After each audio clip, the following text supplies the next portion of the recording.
So our next guest he's a doctor, and um, we appreciate him joining us in the evening. He's based in Dallas. I don't know if he's in Dallas right now, um, but I met him. Well, Rhonda and I both met him when we went to New Orleans together a few weeks ago for the Black Librarians Conference, and he's wearing his Black Authors Matter t-shirt too. He bought his shirt at the conference. So, Dr. Brian, welcome to Black Authors Matter TV. Thank you very much for having me, Gwen. It's my pleasure. Appreciate it.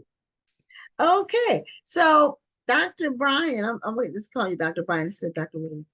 You had your book, and you did a conference or a speech about your book at the conference.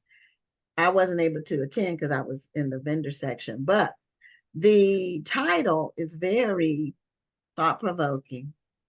And the title, I see it behind you, is called The Bodies Keep Coming. And you are a trauma surgeon, and part of what you talk about in your book is your work as a trauma surgeon. So, first of all, tell the audience what exactly a trauma surgeon does. Well, a trauma surgeon is a specialized surgeon whose focus is on treating patients that have life or limb-threatening injuries. So what does that mean? If you're in a car accident and you're near death, you'd come to the ER, the trauma surgeon would be part of that team that would take care of you. And if you need to go to the operating room, we would take you. A lot of my work has been dealing with gun violence victims. So gunshots to the abdomen, to the chest, a lot of young Black men. That has been the bulk of my career for over 2 decades. So that was kind of the impetus for this book, was to really just give a raw and honest description of my life as a Black trauma surgeon on the front lines of this epidemic, but also educate the reader, entertain you, of course, but also in the end, like really inspire you to action by discussing these bigger issues: gun violence, racism, healthcare disparities, and try to do a lot of storytelling, but take you into a world and talk about these much bigger issues and try to inspire change. So we seems like we hear about shootings in every major metro area. There's shooting deaths almost daily. And so the people who end up in the emergency room, did you work at a public hospital or is a private hospital? My career has always been at public hospitals. That's why I chose to work in these hospitals, because I wanted to take care of patients that had nowhere else to go. I felt that that's what it meant to be a doctor, was to provide the highest quality care to anyone. So from Atlanta, Dallas, Chicago, Boston, and Tampa, like I focused on working in these county hospitals so I can be part on the front lines of the people that need the most help. And with that, I've seen a lot, right? Of course, we'll talk a lot about gun violence because I'm a trauma surgeon, but also there's just the disparities in health that really impact Black and Brown communities. But by that, it also impacts us all. So this is what I want to talk about in the book, was not just what I'm seeing, but what this means to all of us who are paying the price for this mass violence that's occurring and the broken healthcare system that we have to live with. So take us through your average day as a trauma surgeon. Is this a thing for you? Well, I'll say, yeah, this is a great question. When I say what I love about trauma is that every day is different, right? You show up for your shift and you have no idea what is going to come through the door. And that's what I like about it. You start making a lot of quick decisions and every day could be different. But let me kind of describe what would be an average week, because one day I will be on duty for traumas. So that anybody that comes in that's injured, car accident, gunshots, stabbings, people that get hurt at work, I would take care of those patients. Some days I'm in the intensive care unit taking care of people that are on life support. And other days, I may be teaching students and residents or doing research. So there's a variety of things that occur throughout the week.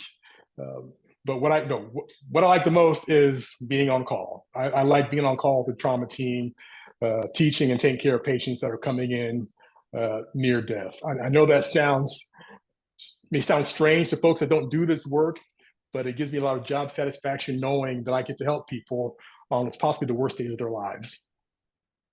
Yeah, it could. Some people could say it's macabre, but it's work that if you're in the situation, you want someone who's dedicated to be working on you.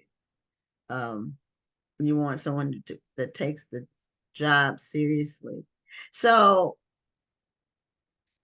as a trauma surgeon, do you have to detach yourself? Do you have to like you have to take all the emotion out of your work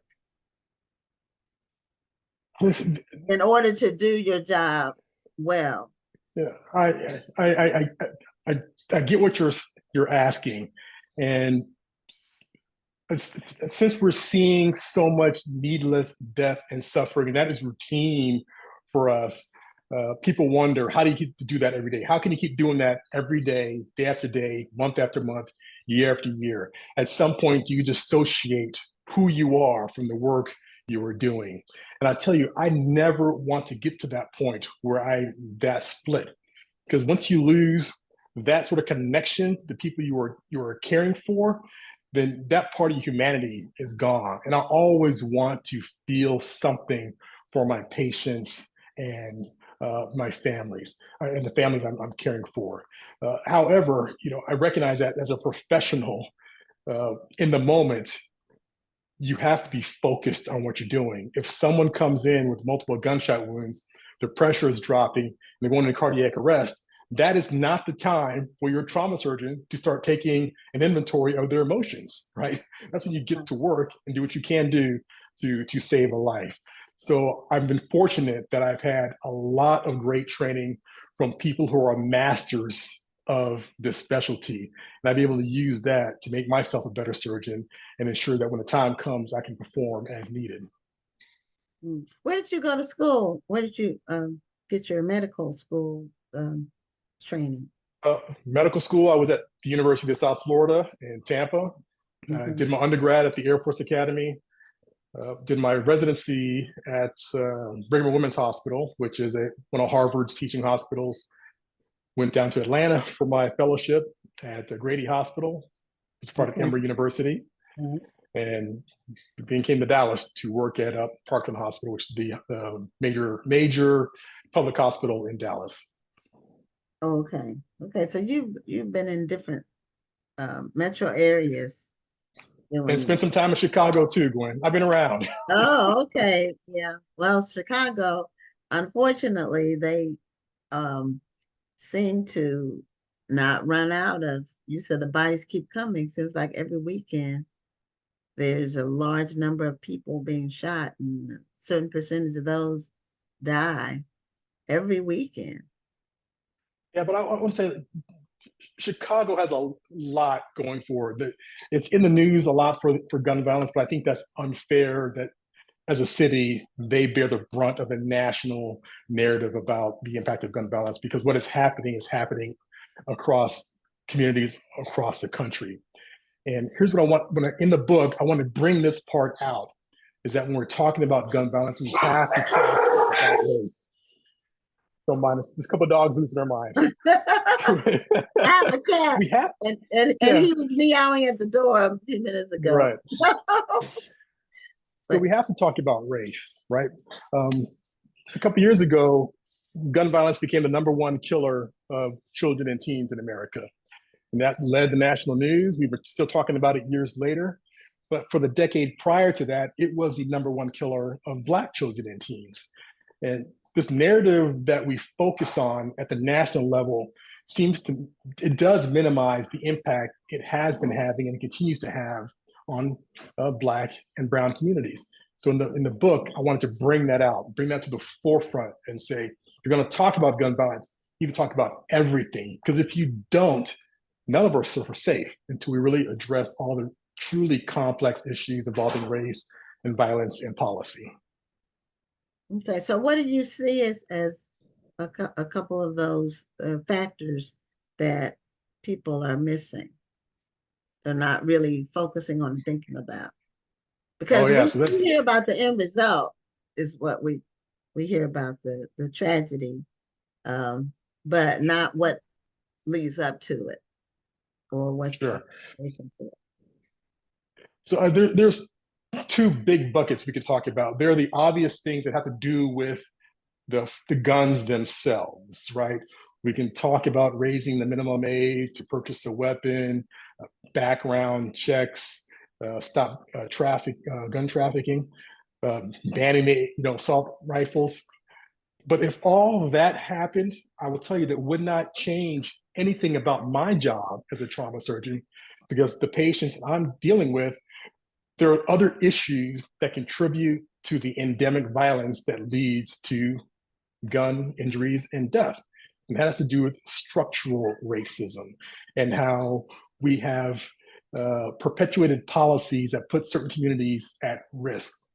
So in my mind, like providing stable housing, good education, good jobs, these are all things that contribute to creating healthy communities that are free of violence. So there's two parts. The obvious that we talk about a lot in the national media, and this other thing that seems rather nebulous, but is equally as important, and in my mind, can be even more impactful to save a lot more lives. And I spend time in the book really trying to make this understandable to a general reader who may have no background in policy or research to understand there are simple things that we can do to save lives that will help everyone. Okay. Yeah, some of the things that are proposed, and while they may sound good, and they might do a little good, but a lot of the people that you've described or that you treat most likely, uh, they don't buy their guns legally, so a background check is not going to do anything. Um, and so, and I don't know if anything can be done about the illegal gun sales because they're illegal and there's no system. There's really no system to stop that. So it's almost like we are betwixt and between. We're kind of bound by where we are in that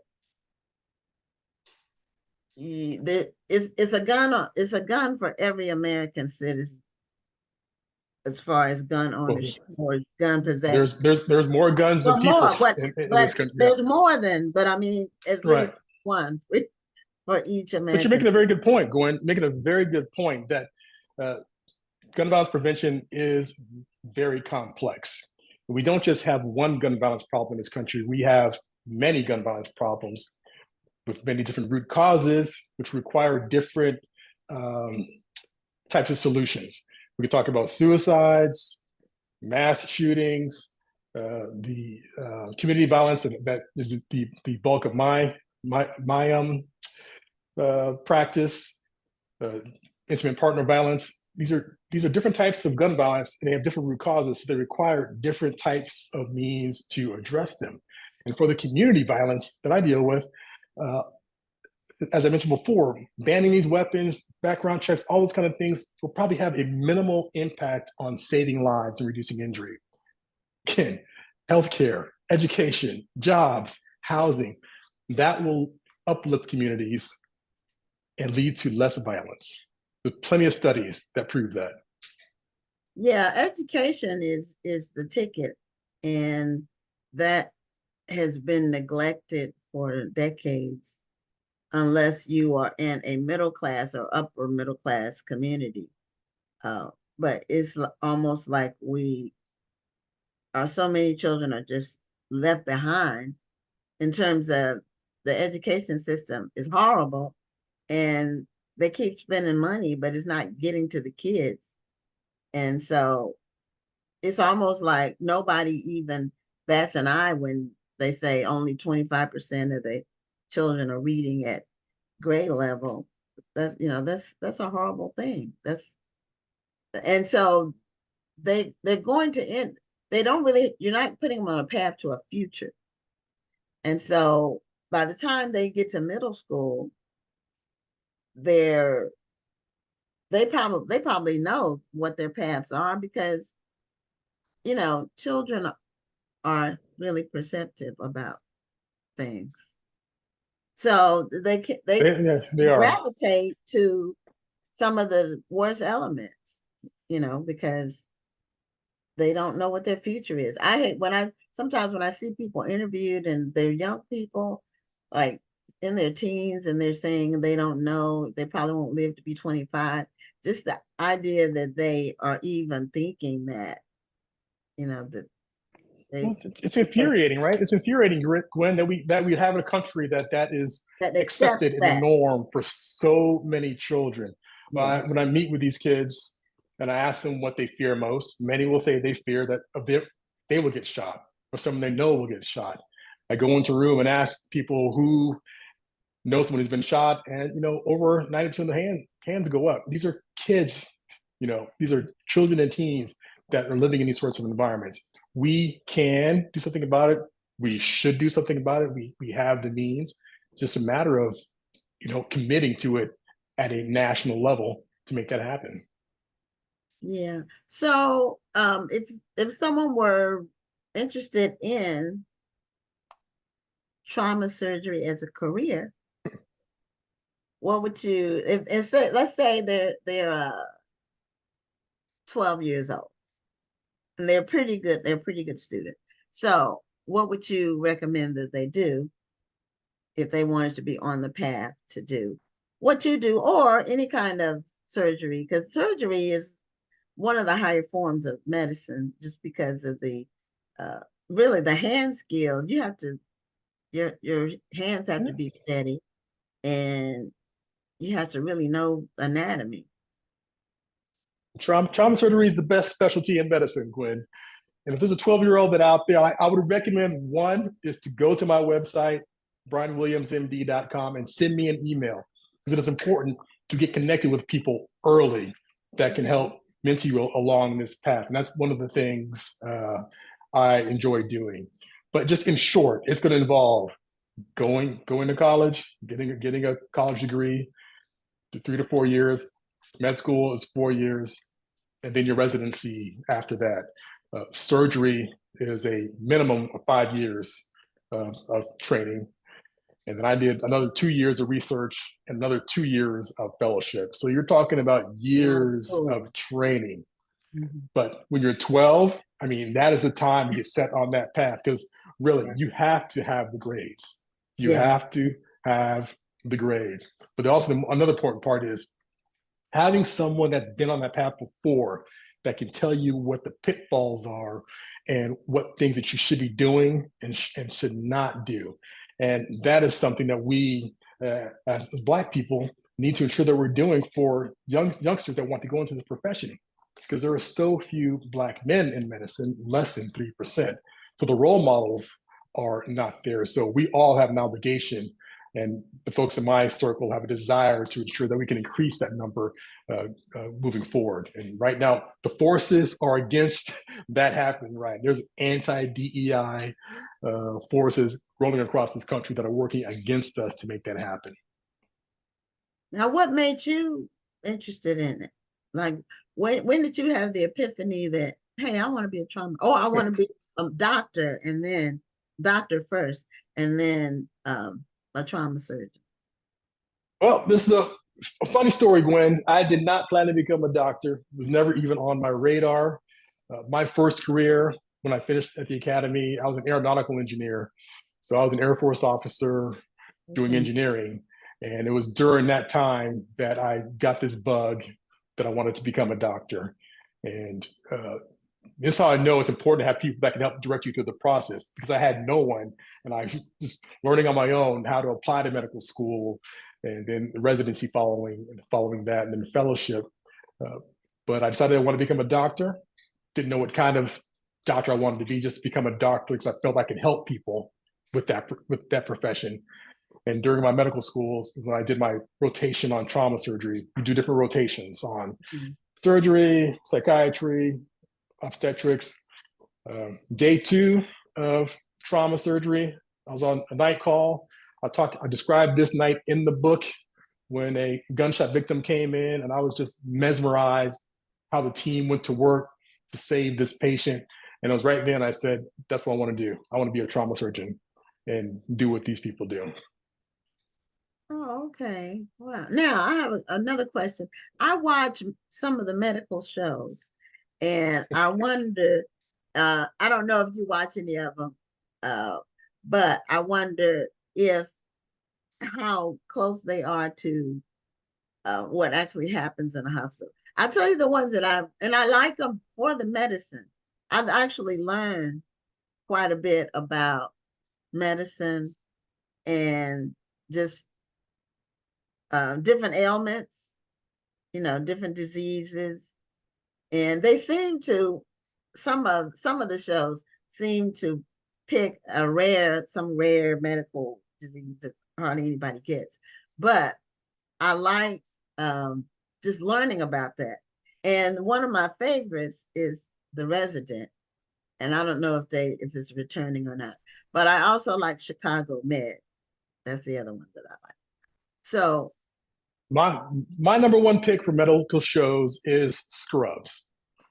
Scrubs okay, now who is is it's a comedy, half-hour comedy, but okay. the characters that are on it, those are people I know. They're over the top, but those are actual people you will come across in the hospital, and that is, I feel, the most realistic medical show out there. And I think a lot of folks that are in medicine, we talk about that, we kind of agree because there are caricatures of people that we actually deal with in the hospital all the time. Oh, okay. Because I've seen it. Is it on Netflix or one of the platforms? I don't know. I watched it when it was still on. I've not checked it out lately. Okay, well, I'll check it out because like I like medical shows. I like legal shows too. So with the legal shows, I learn about the law, and they actually have law, actual cases, and precedents, and I learned a lot about rights and all of that just watching the legal shows. Law and Order is my favorite, but I like not I like the older ones. I don't some of the newer ones they went weird to me. But anyway, Well, so if I had a chance to do a television show when there are some things I would make different about these 1 hour medical dramas to make them okay, more realistic and pertinent for the times we are in. If okay, I had that opportunity, that's what I would do. okay. Well, would they have the same entertainment value? Because that's what Hollywood is looking for in Better entertainment value, better. it. So, how was the reception been? When did your book come out? Exactly. Book came out September of last year, so we're coming up on the 1 year anniversary of the release, and I've been really pleased with the reception. The launch, the beginning, a little bit impacted because at the time I was running for Congress, so that kind of truncated my book tour and impacted some of the outlets that were willing to cover the book since I was running for office at the time. But even a year later, I'm still getting emails and social media um, messages that talk about how the book has impacted them. Got one today. I'm still asking to come speak on the book. I have events booked out through January of next year. So it's steady out there, making the rounds, and I've been very happy. I mean, I tell you what, Gwen, I was happy to just have the book done. Like that was enough. Just hold the book when it came to me. I got the box of author copies. That was enough for me. Everything else has just been a bonus. So I'm just enjoying this ride, trying to be present, and hopefully, when people read the book, when they're done, they've learned something, they've enjoyed the book, but also they're inspired to go out and make the world a better place.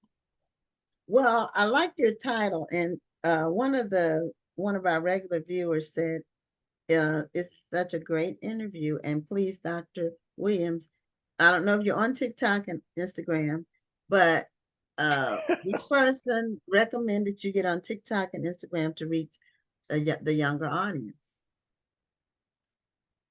Yes, I You know, there's so I many know. platforms and not enough Social time. media overload. Yeah, Social media that's the way overload. I'm you trying to know, write, I Gwen. I'm trying to write. I I'm trying to know, write. I understand it because I'm not on TikTok. And I mean, Yeah. I'm on Facebook and I'm on Instagram a little bit. But you know, there's so But I many, will say, you can split yourself. To me, you can just be too taken in too many different directions, and it will be hard to be good at all of them. So I right. try to focus on the two that I can be good at.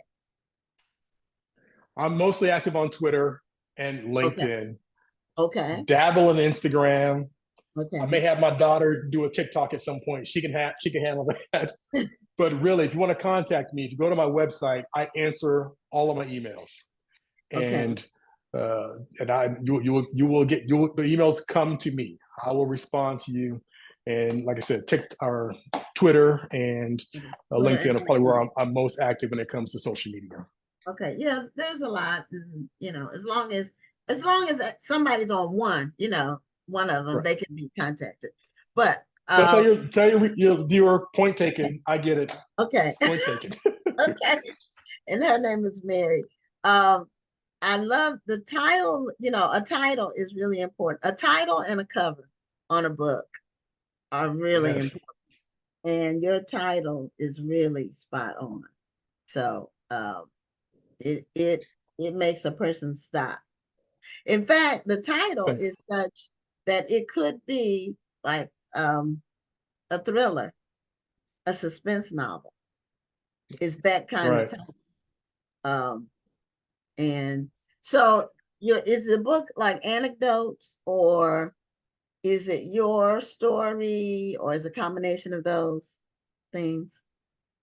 The book is a memoir. It Okay. is Okay. my story, and Okay.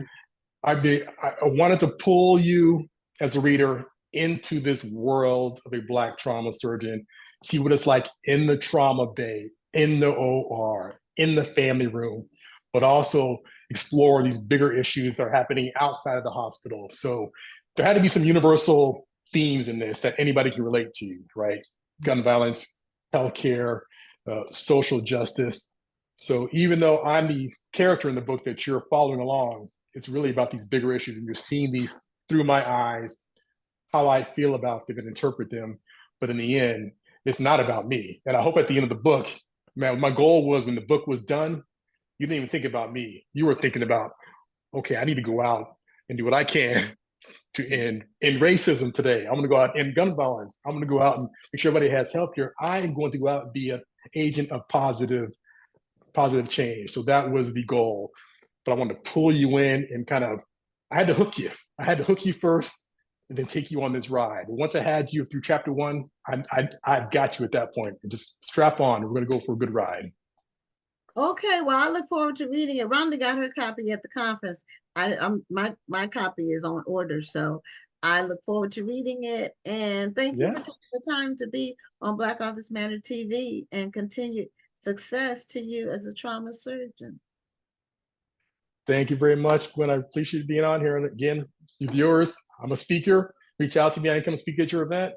Virtual book clubs. I love doing those as well.